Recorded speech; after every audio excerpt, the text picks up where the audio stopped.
llenas mi espacio, llenas mi vida, me iluminaste como el sol. Quiero que crezca. Gloria a Dios. ¡Qué bueno es Dios!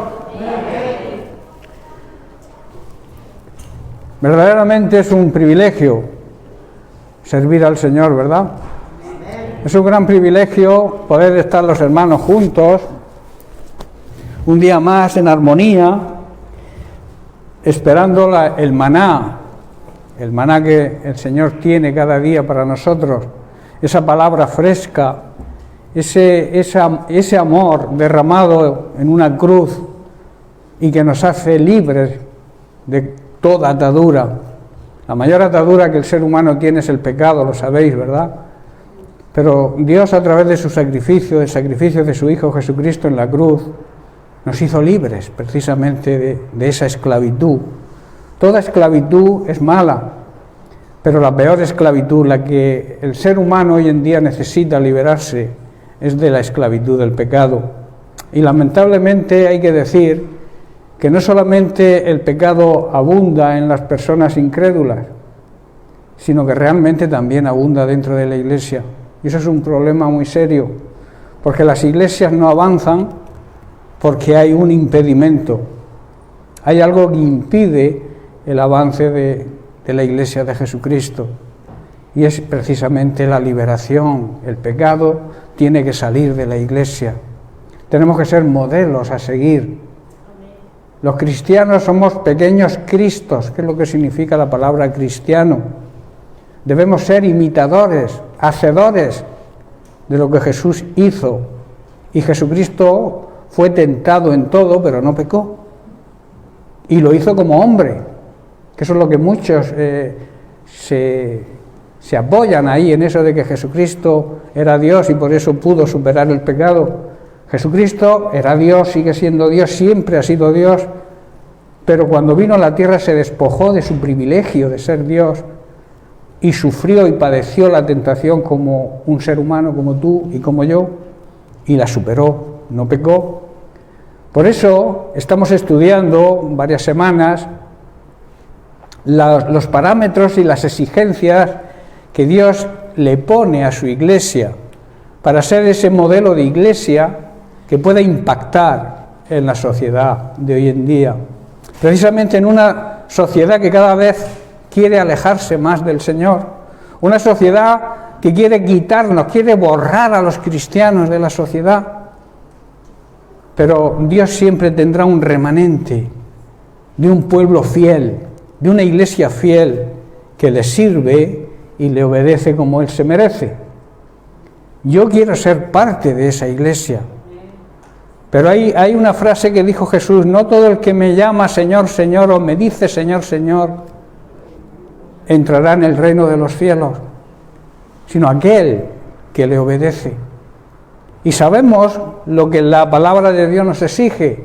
Si tú eres lector o tú meditas, estudias la palabra de Dios, tienes que saber todo lo que Jesús nos pide que hagamos, todo lo que su palabra, recordemos que Jesucristo es el Verbo, es la palabra hecha carne, es la mente de Dios hecha carne, como en un libro de instrucciones para que andemos de acuerdo a las exigencias del reino de Dios. Tú y yo como iglesia debemos cumplir esos parámetros que estamos estudiando precisamente con el título de la iglesia que Dios quiere que seamos en este tiempo. Y hablábamos de que la iglesia tiene que demostrar por qué el Señor la ha elegido como la novia del Cordero. Tenemos que presentarnos a esas bodas que están por llegar, están ahí, la segunda venida que ya se acerca. Se van a celebrar las bodas del Cordero, el esposamiento de la iglesia verdadera, y digo verdadera porque hay iglesias que no son verdaderas, aunque prediquen, tengan en la boca a Cristo, pero no es lo mismo predicar a Cristo que servir a Cristo como Él dice que hay que servirle. Por eso Jesús utilizó: ¿por qué me llamáis Señor, Señor, y no hacéis lo que yo os digo? Muchos llaman al Señor, Señor, muchos predican del Señor, pero no le obedecen.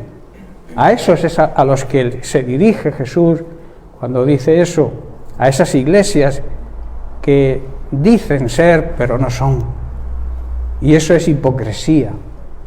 Y Jesús siempre estuvo en contra de la hipocresía, nunca aceptó a los hipócritas, por eso les atacaba tanto, incluso a los religiosos de la época, a los que se creían hijos de Dios por ley, por tradición quizás, o porque seguían a su manera la ley de Moisés y se creían que estaban por encima del bien y del mal, y Jesús les llamaba hipócritas, sepulcros blanqueados, serpientes venenosas.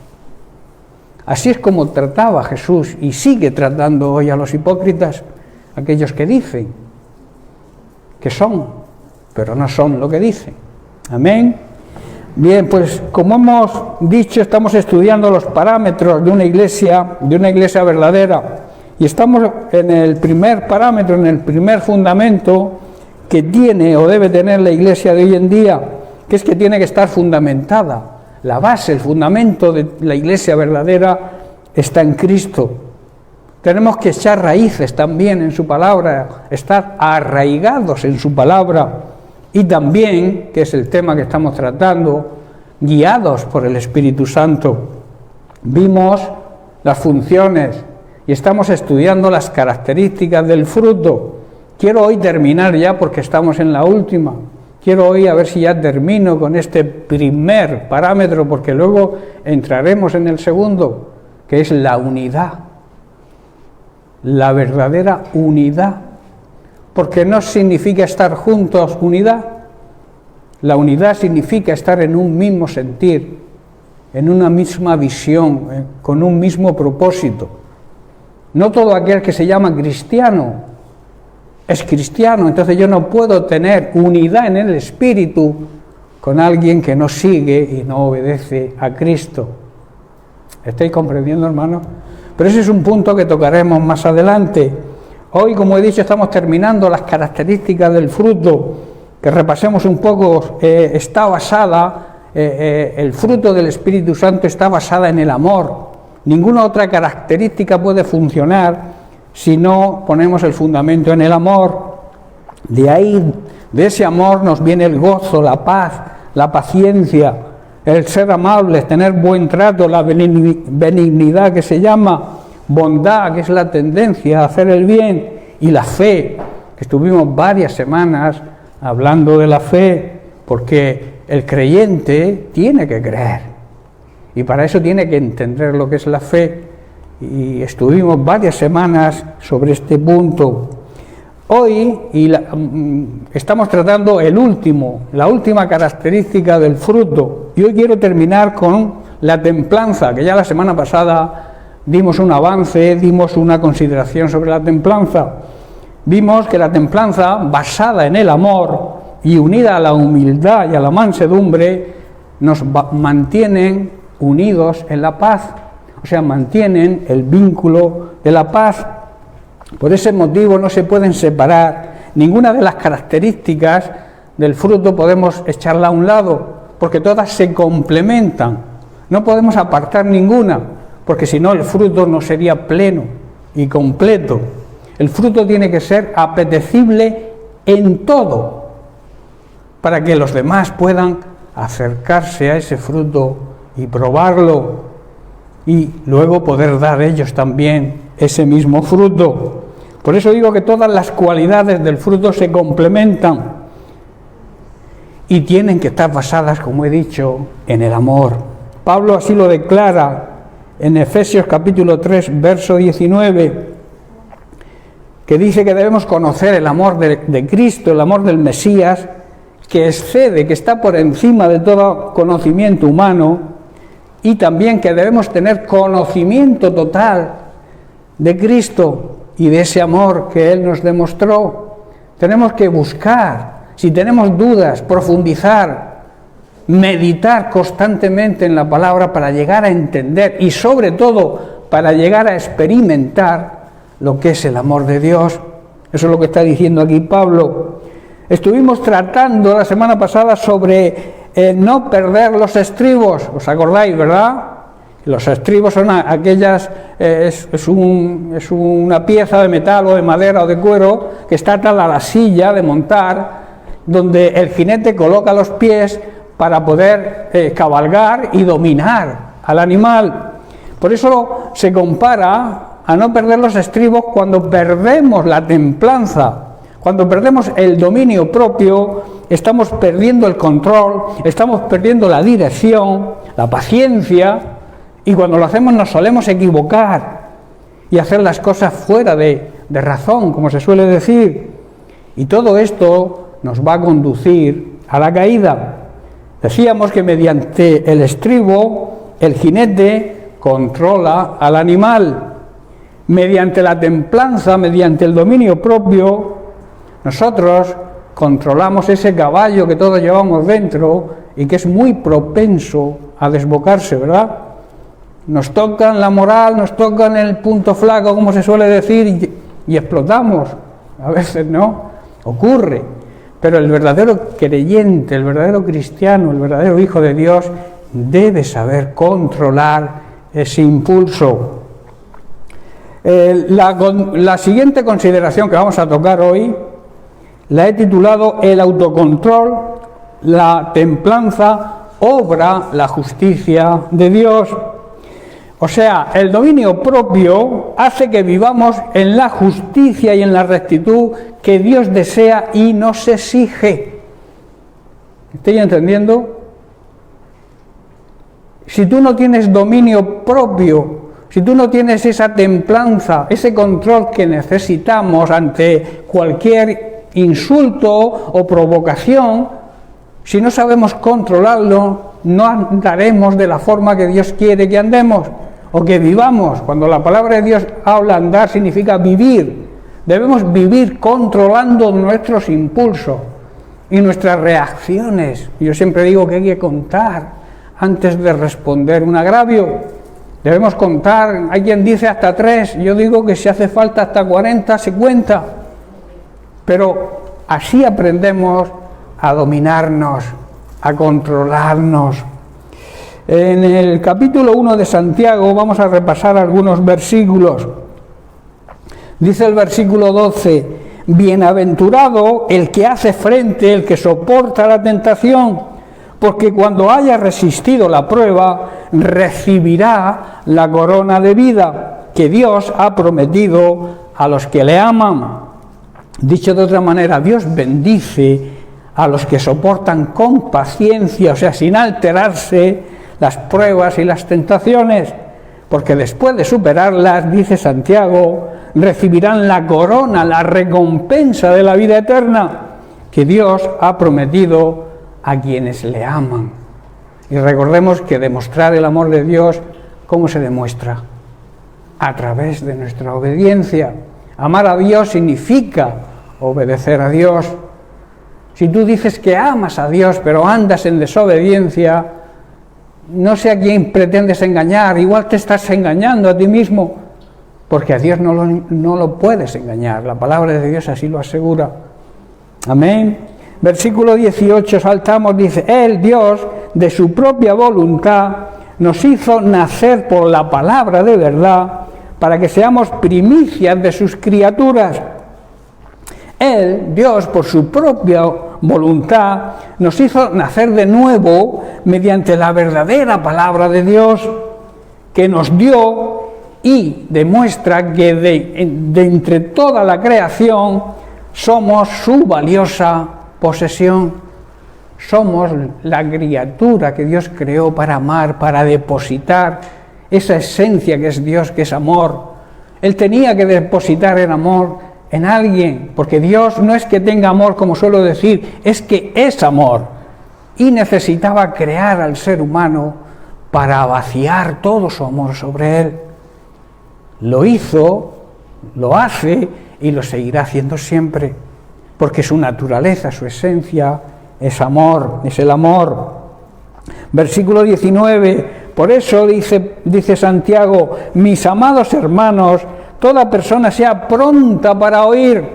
A veces no sabemos escuchar y debemos aprender a oír a los demás. A veces estamos tan pendientes de la respuesta nuestra para quizá vencer lo que nos dicen, que no escuchamos lo que nos dicen. Y eso es un defecto que hoy en día, bueno, siempre ha existido. Las personas tenemos que aprender a oír.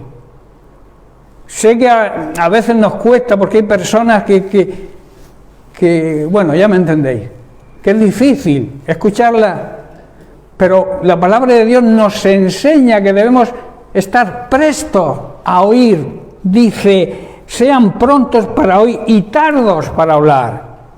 O sea, no precipitarnos al hablar, no tener, como se suele decir, debemos medir nuestras palabras antes de decirlas, porque las palabras son como disparos. Cuando tú aprietas el gatillo de un arma, se dispara una bala, y cuando se ha disparado, aunque quieras pararla, no puedes. ¿Estáis comprendiendo? Y esa bala impacta en otra persona, y aunque tú no pretendas o te arrepientas enseguida de haberlo hecho, esa bala mata. Por eso hay que medir nuestras palabras antes de decirlas, porque hay palabras que matan. En cambio hay palabras que dan vida. Nuestras palabras tienen que transmitir esa vida que Cristo nos ha regalado, esa nueva vida en la que vivimos los verdaderos cristianos. Por tanto, no disparamos balas, disparamos vida.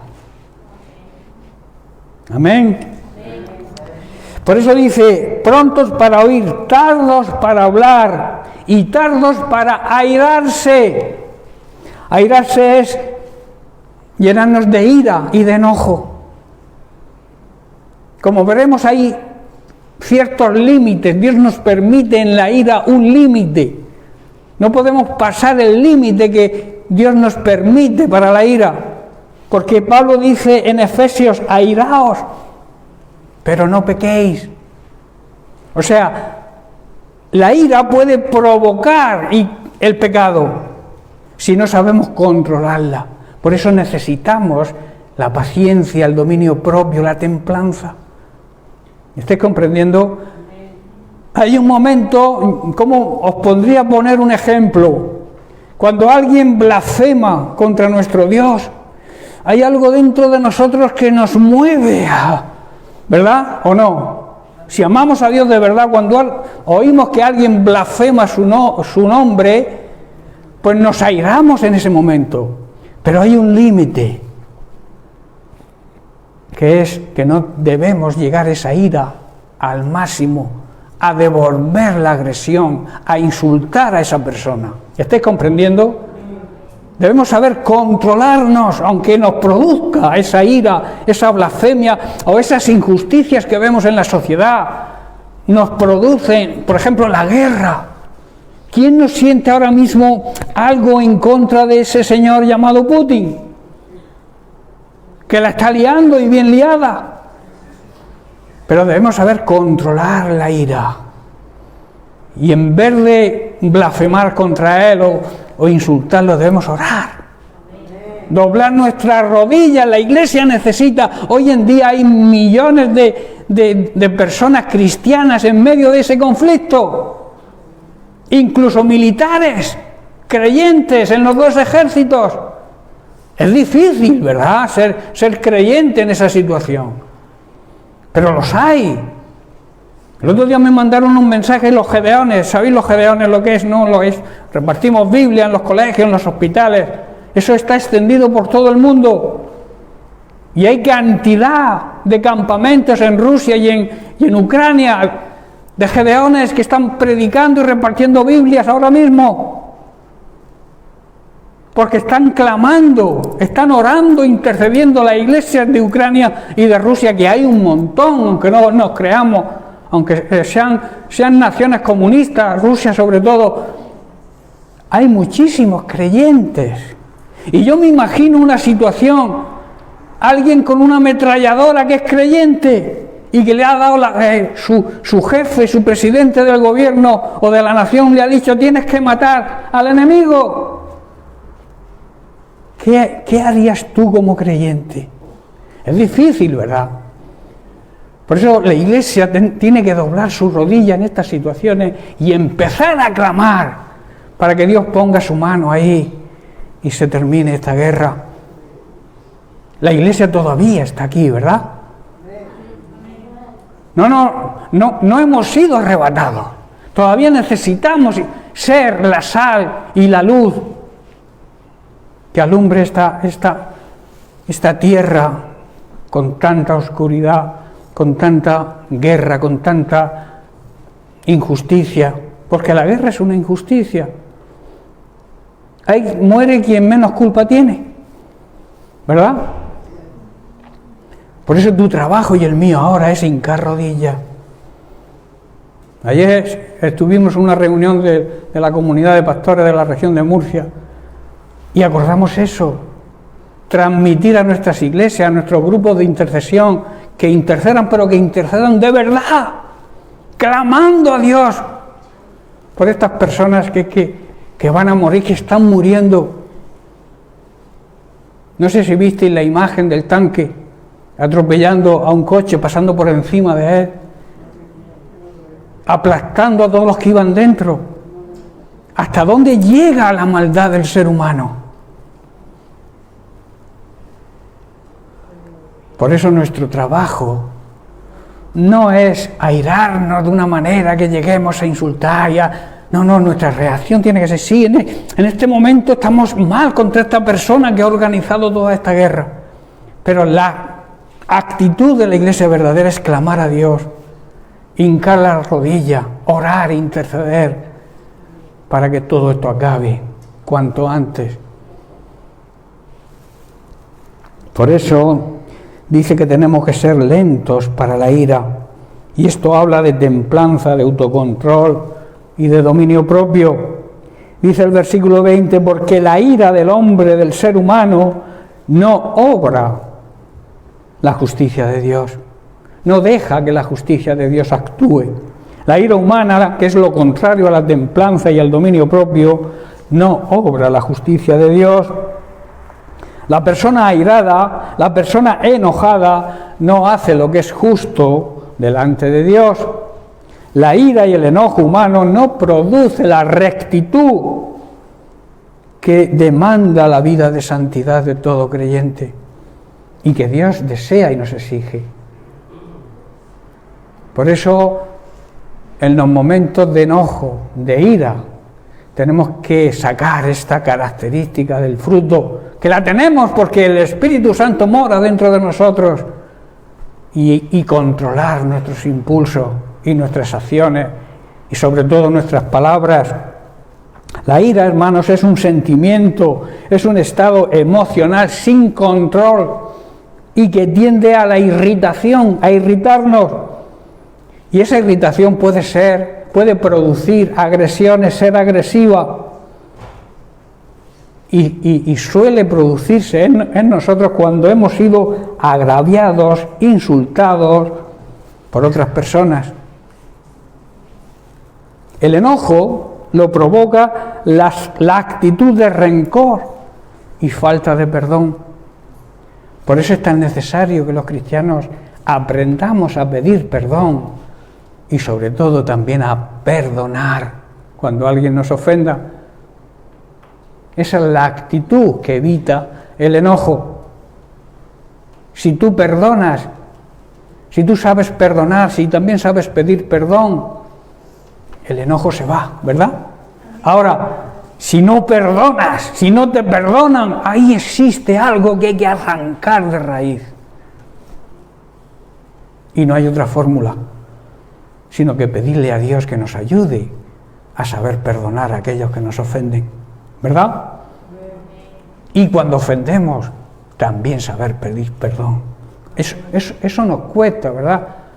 Nos agrada y nos viene bien que nos pidan perdón, pero cuando tenemos que pedir perdón nosotros, como que nos cuesta más. Pero debe costarnos lo mismo. El Señor así lo dice. Si tú no perdonas, Dios no te puede perdonar. Es una ley. Dios te quiere perdonar, pero tú tienes que hacer tu parte, que es perdonar también. Efesios 4:26, como he dicho antes, dice: airaos, pero no pequéis. Hay una línea que no podemos traspasar, como he dicho, y añade: no se ponga el sol sobre vuestro enojo.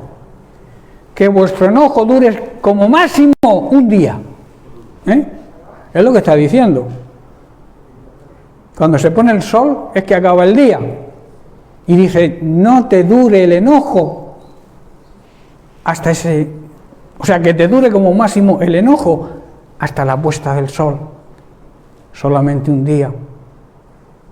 Antes de acostaros. Y aquí habla también del enojo entre los matrimonios. Si hay algo entre un matrimonio, si tú te levantas por la mañana, como se suele decir, con el pie izquierdo, y le dices una frase que no está bien a tu esposa o a tu esposo, y tu esposo o tu esposa salen, os vais a trabajar, no vais a ir a gusto, seguro, hasta que se arregle la situación, ¿verdad? ¿Qué matrimonio no se ha enojado nunca?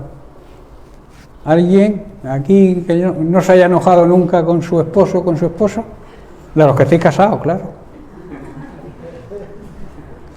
Los que no estéis casados, pues con tu padre, con tu madre, con tu familia. El enojo existe, pero hay una recomendación de parte de Pablo, que es que debemos arreglar la situación antes que se ponga el sol. En el corazón, en el interior de un verdadero cristiano, de un verdadero hijo de Dios, no debe existir ni la ira ni el enojo. Tanto la ira como el enojo, la palabra de Dios los condena. El motivo es porque suelen terminar en agravio, en ofensa, en perjuicio, en hacer daño. Y eso no lo dicta la palabra de Dios que hagamos. De hacer el bien, es lo que dice la palabra de Dios, y de la ayuda mutua. No os olvidéis, porque estos son los sacrificios que le agradan a Dios. Hay quien no le hace un bien a nadie, hay quien no ayuda a nadie, y luego se flagela o se mete una piedra en el zapato para, de alguna manera, el Señor actúe y lo perdone con ese sacrificio. Ellos consideran un sacrificio que una piedrecita en el zapato te vaya haciendo daño. Eso es tonterías. Eso no es lo que la palabra de Dios enseña. Los sacrificios reales que le agradan a Dios es hacer el bien que podamos durante esta corta vida, esta leve tribulación pasajera que es la vida, que dura muy poquito, como decía Pablo. ¿De qué nos sirve cualquier sacrificio que no sea hacer el bien y ayudar a los demás? ¿De qué sirve? De nada. Aprendamos a vivir este corto periodo, esta leve tribulación pasajera, que es la vida física, para poder alcanzar la verdadera vida, que no se acaba, que es la vida eterna. Amén. La ira y el enojo que se produce por la falta de dominio propio y de templanza puede llegar a ser mortal, espiritual y emocionalmente hablando. Tú puedes matar a alguien emocionalmente y espiritualmente también, mediante tu ira y tu enojo. En Mateo capítulo 5 vemos lo que Jesucristo pensaba sobre la ira y el enojo, entre otras consideraciones, porque también habla de otros temas. Dice el versículo 21: oísteis que fue dicho a los antiguos, no matarás. Era lo que decía la ley de Moisés, ¿no? No matarás. Y cualquiera que matare será culpado de juicio, o sea, recibirá su justo juicio.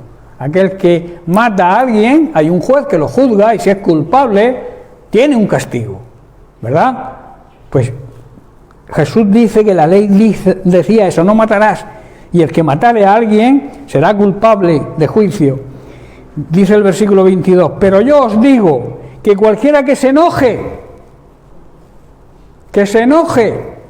contra su hermano, también será culpable de juicio. O sea, el mismo castigo.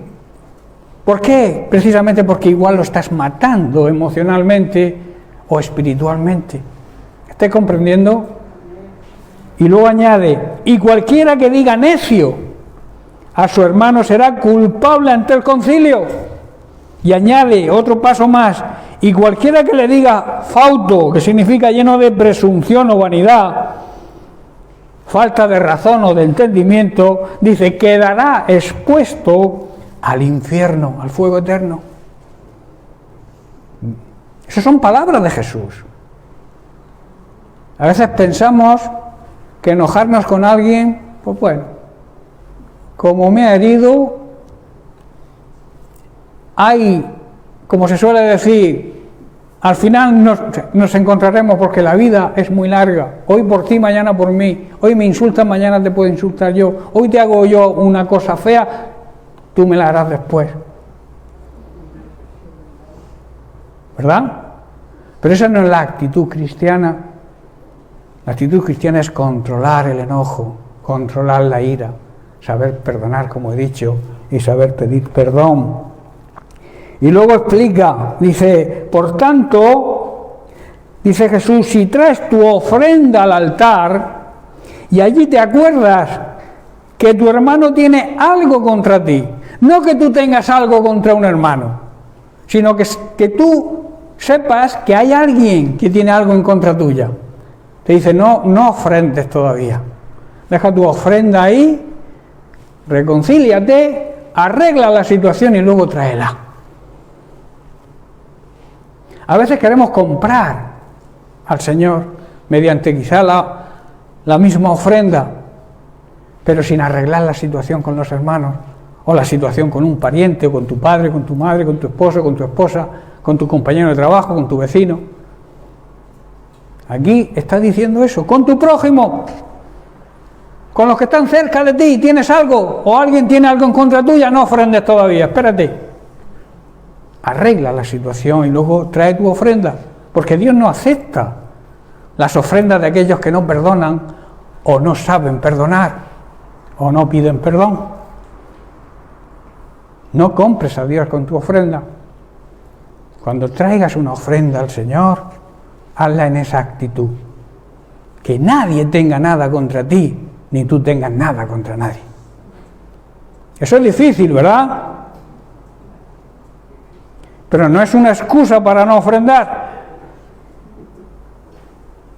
Como estoy mal con fulanico, pues no ofrendo. Y así me tiro 8 años.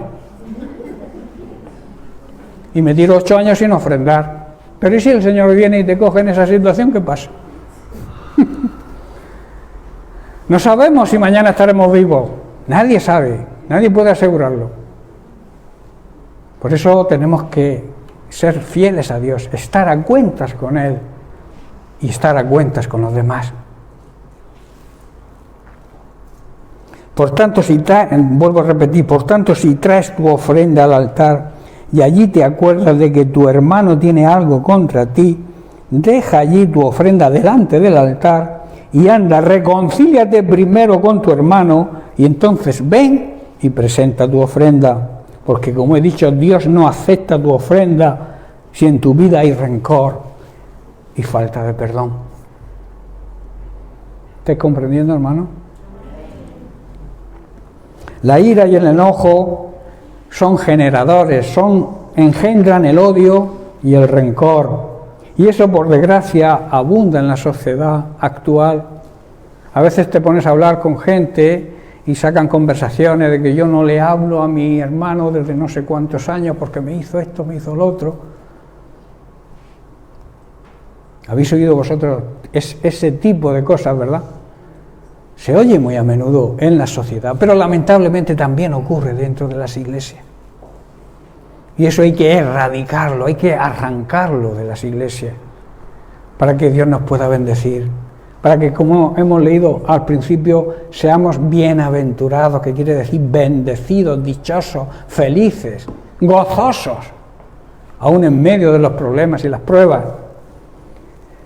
El apóstol Pablo, en 1 Corintios capítulo 13, habla de las características del verdadero amor, del amor de Dios, y habla precisamente también del tema que estamos tratando hoy. Voy a repasar los versículos del 4 al 8. Dice: el amor es sufrido, es benigno, el amor no tiene envidia, el amor no es jactancioso, no se envanece, no hace nada indebido, no hace nada que no deba hacer, no busca lo suyo, no se irrita, no guarda rencor. Si tú guardas rencor, si tú te irritas por cualquier cosa, si tú haces cosas que no debes hacer, es que no andas en el amor verdadero. No amas como Dios desea y nos exige que amemos. También dice el verso 6, no se goza de las injusticias, mas se goza de la verdad. Todo lo sufre, todo lo cree, todo lo espera, todo lo soporta. Y aquí algo clave: el amor nunca deja de ser. ¿Sabéis por qué el amor nunca deja de ser?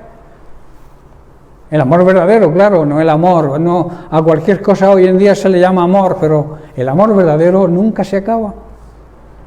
Porque el amor no es una opción.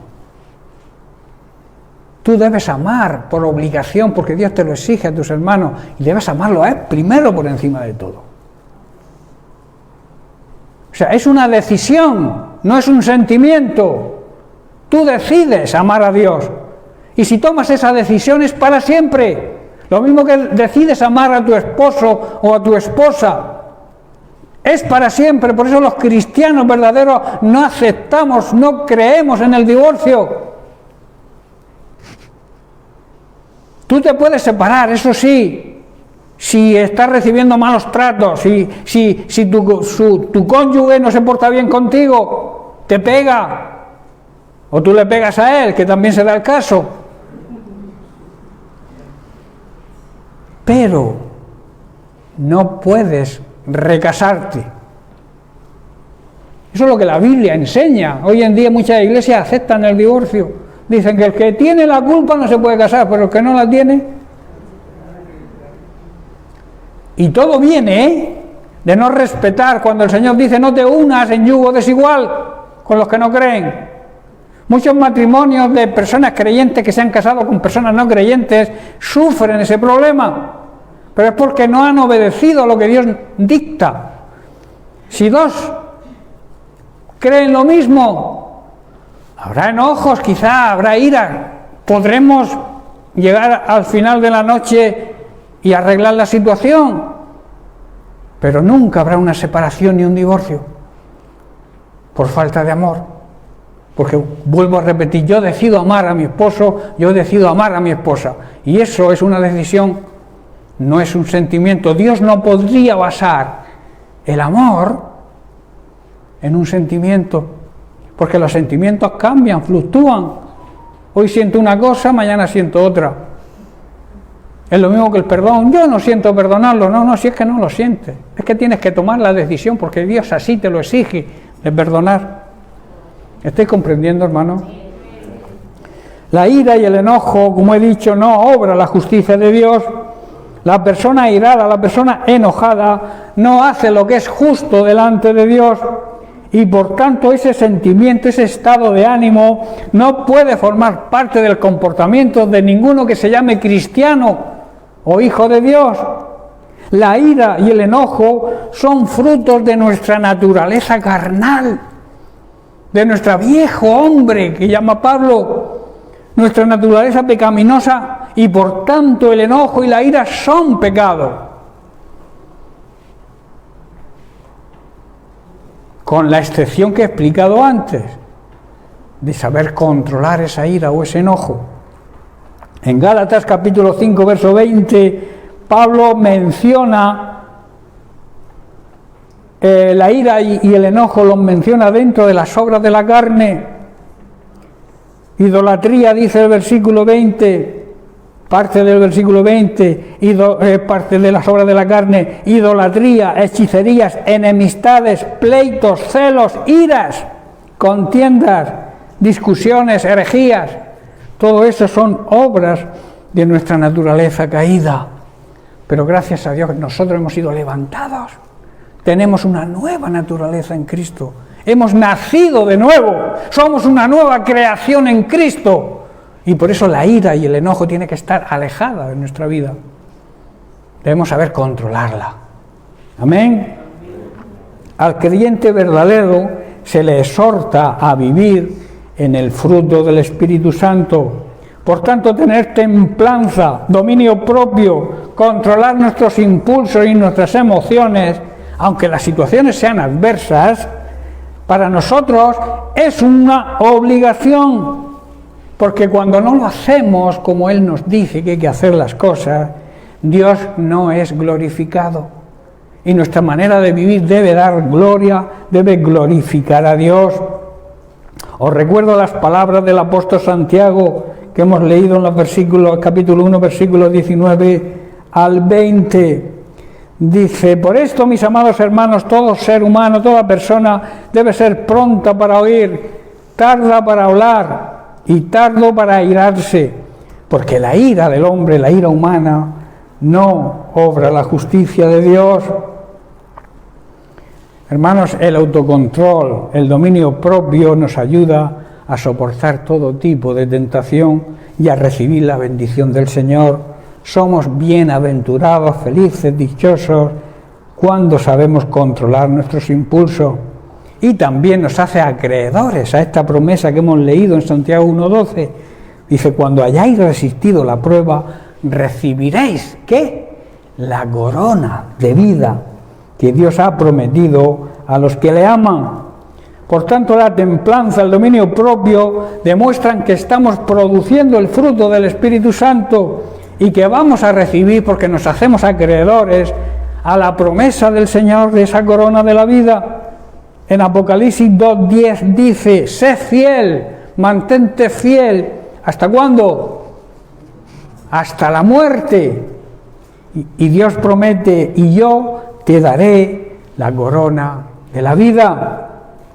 Esa corona es una promesa, es una recompensa para todos los creyentes, pero en especial para aquellos que andan en pruebas y sufrimiento y que gracias a su fe y su paciencia, característica del fruto, se mantienen fieles y por tanto salen vencedores en medio de toda tentación y prueba, porque están dispuestos a mantener su fidelidad a Dios hasta la misma muerte. ¿Formas parte tú de ese colectivo? De esas personas que se mantienen fieles al Señor, aunque corra peligro su vida.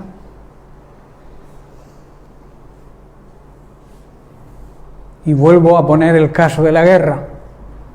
Hermanos cristianos que están en medio del conflicto.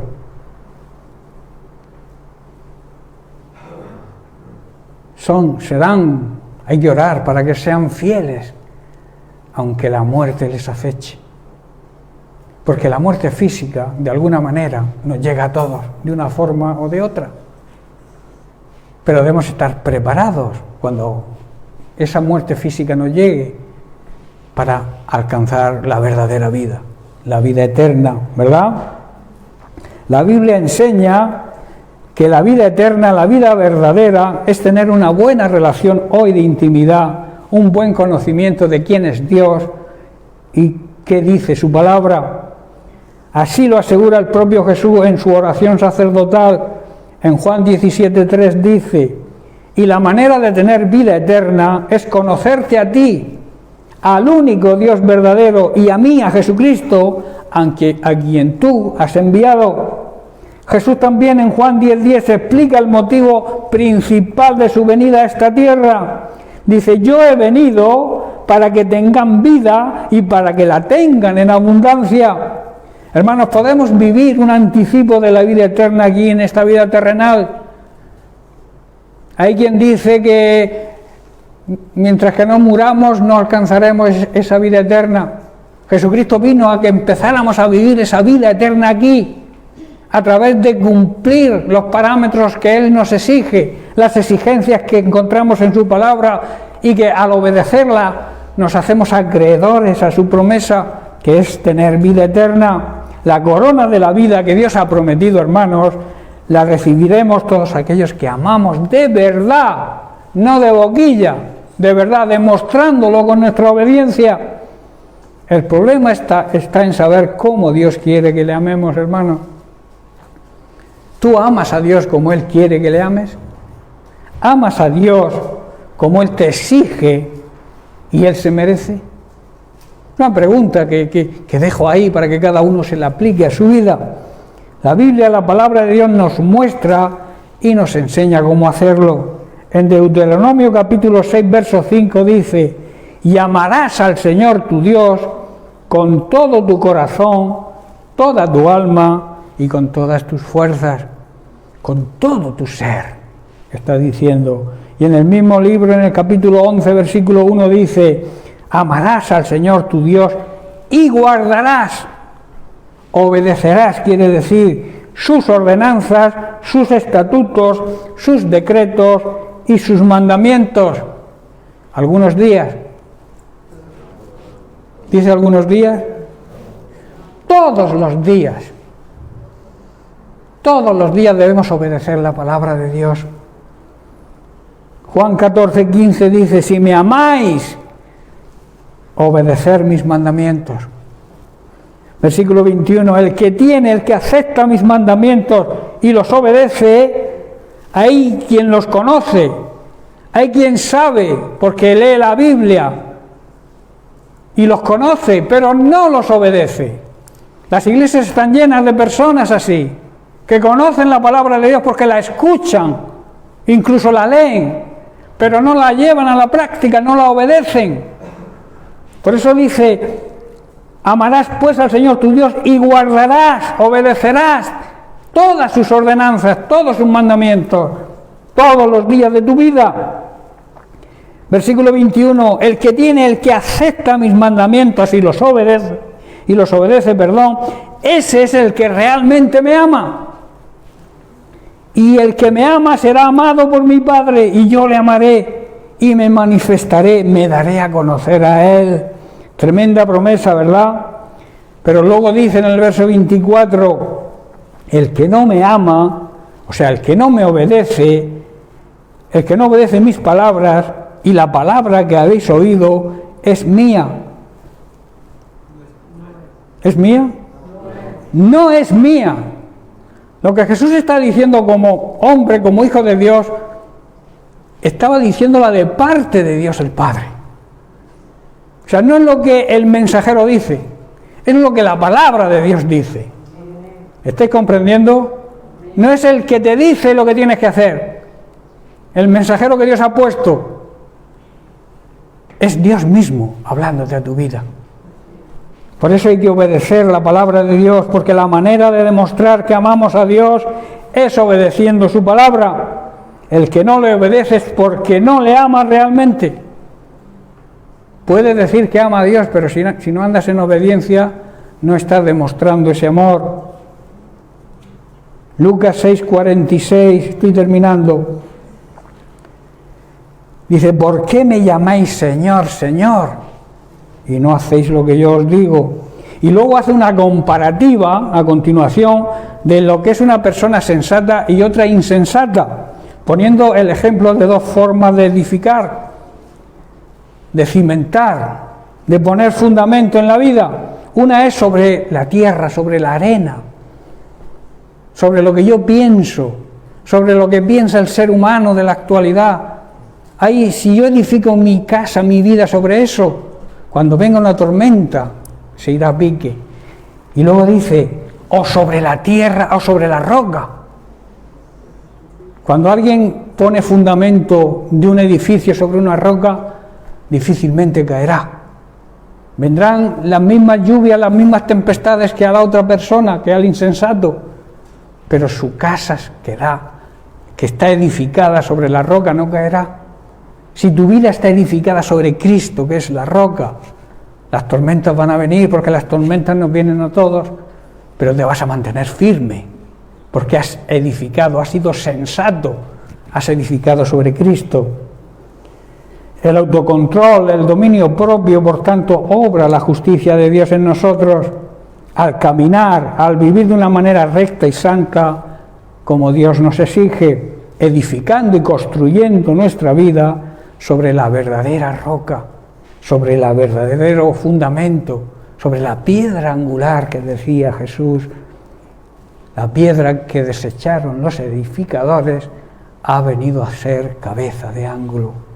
Esa cabeza, esa piedra, esa roca es Jesucristo en nuestra vida. Cuando edificas así, vas a afrontar cualquier tempestad en tu vida con la garantía de que saldrás vencedor. Amén. Porque hay una gran promesa, que los que aman a Dios de verdad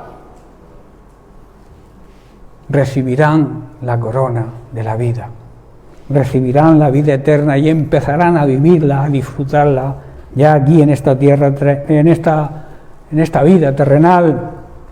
Bien, voy a hacer una conclusión final es muy corta, sobre el fruto del Espíritu Santo. Hermanos, si andamos en el Espíritu, su fruto va a surgir espontáneamente. Si vivimos guiados por el Espíritu Santo, todas las características del fruto van a fluir de una manera espontánea en nuestra vida. Y Dios será glorificado y Dios nos podrá usar en su obra, si no, difícilmente. Dios no va a usar a nadie que no ande en el Espíritu, que no ande demostrando que vive siguiendo los consejos y la guía del Espíritu Santo. Hermanos, Jesús dijo en Juan 15:8, en esto es glorificado mi Padre, en que llevéis, ¿qué? ¿Poco? Mucho fruto, y seáis así mis discípulos, y demostraréis así que sois verdaderamente discípulos míos, que habéis aprendido de mí. Hermanos, cuando producimos mucho fruto, que es cuando andamos en todas las cualidades del fruto del Espíritu Santo, demostramos que somos verdaderos discípulos del Señor, demostramos que somos verdaderos hijos de Dios, y eso le va a traer gloria al Padre. Contra tales cosas, dice la palabra de Dios, no hay ley. Cuando tú cumples todo esto, no existen leyes, porque tú vas a respetar toda la ley.